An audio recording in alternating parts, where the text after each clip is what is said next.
Welcome to my stream.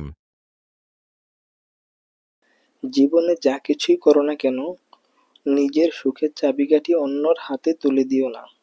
কখনোই কারো উপর এত বেশি নির্ভরশীল হবে না যে তাদের সামান্য অবহেলাতেই তোমার মন খারাপ হয়ে যায়, বিশেষ করে মানসিকভাবে।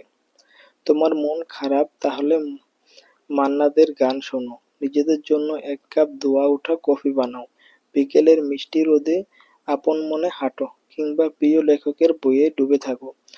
যদি কোনো সৃজনশীলতা থাকে, তবে সেটাই হোক তোমার সঙ্গী।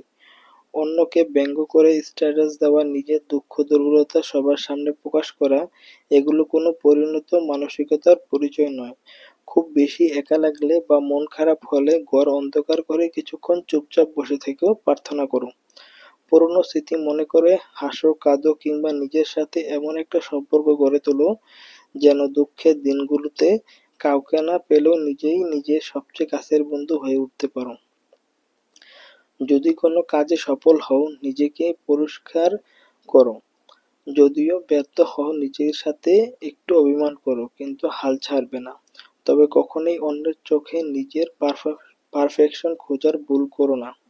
কারণ মানুষ সবসময় তোমার গুণের চেয়ে তোমার ত্রুটিগুলো দেখাতেই বেশি পছন্দ করবে। তুমি যদি পারো, সেটাই যথেষ্ট।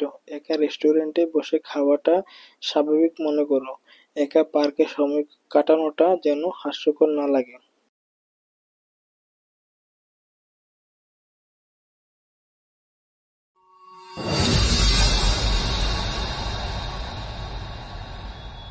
Subscribe to my channel.